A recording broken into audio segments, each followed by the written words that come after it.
सोच एक serial killer जिसने मल्टीपल कंट्री, कभी थाईलैंड, कभी नेपाल, कभी इंडिया में मल्टीपल मर्डर्स किए, तो उसे पनिश कौन सी कंट्री करेगी? अब ये जो सीरियल किलर था ये बहुत स्मार्ट था। ये जहां भी जाता अपनी फेक आइडेंटिटी यूज करता, फेक पासपोर्ट, फेक नाम।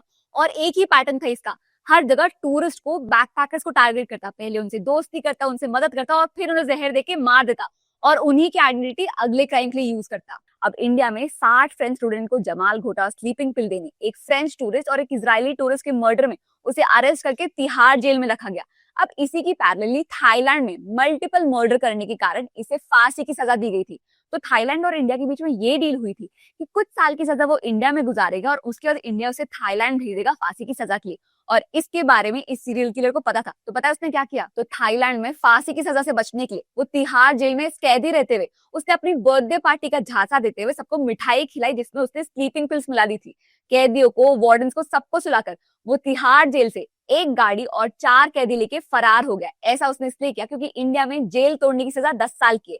ये सजा काटने से पहले इंडिया उसे थाईलैंड नहीं भेजती। आप मानोगे नहीं, सबूत ना मिलने के कारण इंडियन अथॉरिटीज को उसे छोड़ना पड़ा। लेकिन 2003 में नेपाल अथॉरिटीज ने उसको पकड़ लिया 2 मर्डर करने के लिए। एक में उसे फांसी की सजा मिली और एक में उम्र कैद। 19 साल नेपाल की जेल में काटने के बाद नेपाल के सुप्रीम कोर्ट ने उसकी उम्र देखते हुए गुड बिहेवियर और ह्यूमैनिटेरियन ग्राउंड पे उसे रिहा कर दिया और उसे फ्रांस भेज दिया, जहां का वो सिटीजन था। क्या उसे जरा भी पछतावा? नहीं। वहां जाकर तो वो एक सेलिब्रिटी बन गया, इंटरव्यूज देने लगा, उस पर डॉक्यूमेंट्री बनने लगी। और एक इंटरव्यू में उसने ये कहा कि I am a good businessman, यानी कभी भी एक अच्छे इंसान को नहीं मारा। वैसे आपके हिसाब से मैं किस सीरियल किलर की बात कर रही हूँ, बताना जरा।